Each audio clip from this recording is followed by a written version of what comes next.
I don't think there is much to say. I just wonder where these youngsters are in today's Tunisia.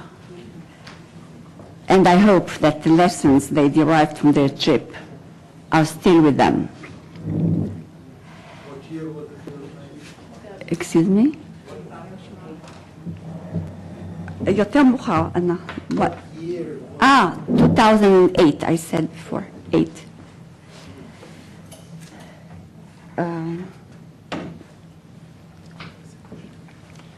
We will change the order.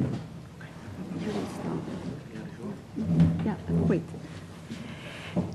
Teaching the Holocaust among Arabs and Muslims is a controversial issue due to the prevailing perceptions of the Holocaust in Arab societies.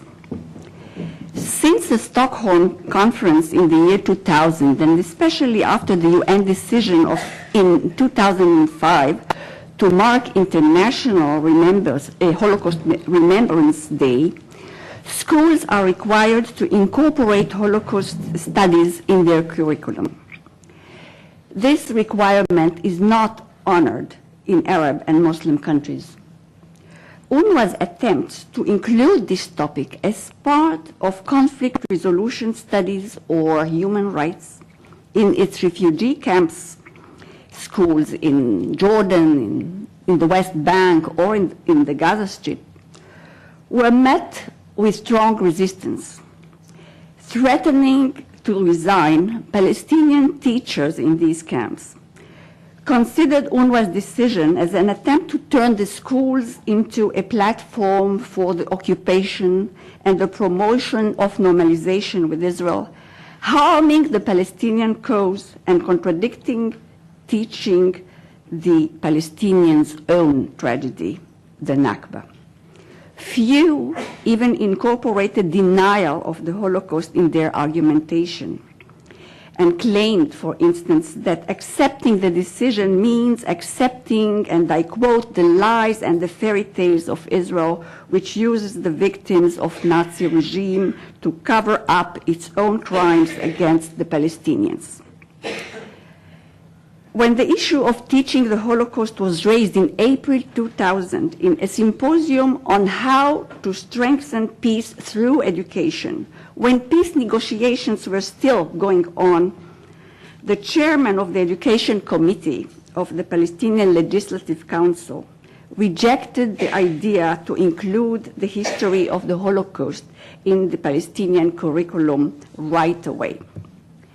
If the purpose is to express sympathy, added another chairman of the Legislative Council Political Committee, this is useless for us. We are in dire need of studying our own heritage. Moreover, another council member and Fatah leader even considered teaching the Holocaust a great danger to the developing Palestinian mentality. If such a decision is made, and I quote again, it will undoubtedly ruin the Palestinian dream and aspirations. It will entirely obliterate the past, present, and future of the Palestinians. I'm not going to continue with this because we are here this evening to hear about more positive efforts. And I want to name but a few, and you will hear more by my friends in the panel. One of the bodies which promote knowledge of the other is the Aladdin Project, an independent international non-governmental organization based in Paris. It combines educational and cultural projects, translations of books on the Holocaust, distance learning courses, educator training with public events, conferences, exhibitions, and visits to memorial sites. Their translations in Arabic of Anne Frank's diary and Primo Levi's Is This a Man were displayed last year for the first time at the annual International Book Fair in Casablanca. Recently, they co-sponsored an international conference in Istanbul to discuss the immigration to Turkey of Jewish academics fleeing Nazi persecution and their contribution to the modernization and reform of the universities in the country.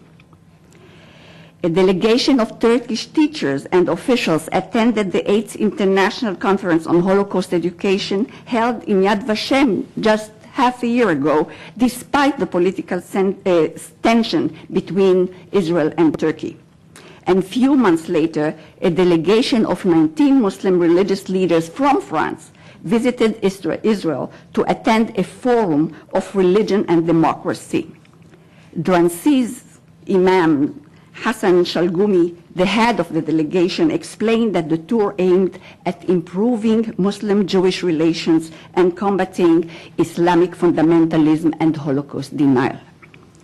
Few and esoteric as they are, they do not change the tide of anti-Semitism and Holocaust denial, but they are significant because they give hope.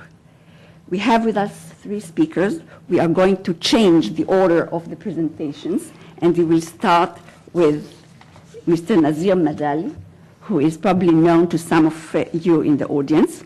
He is a writer and a journalist who lives and works in Nazareth. He served as editor-in-chief of Al-Ittihad, Israel-only Arabic language daily. At present, he is a member of the editorial staff of Eretz Acheret and a columnist for the London-based newspaper Al-Sharq Al-Awsat. Mr. Majali has taught at Ben Gurion University and teaches at Birzeit University on the West Bank. He is a long-time activist in matters concerning the relations between Jews and Arabs in Israel and the region. In 2003, he led, with Father Shofani, a delegation of Israeli Arabs and Jews to Auschwitz. That initiative, called From Memory to Peace, was perhaps the most genuine effort to share the suffering of the Jews in order to enable a better Arab-Jewish understanding. Mr. Majali will be speaking of understanding the Holocaust, a basis for coexistence. A Basis for Coexistence is the title of an article by the late Palestinian scholar Edward Said, which criticized already in 1997 the Arab traditional approach to the Holocaust and caused a lively debate in the Arab press. Mr. Majali, please.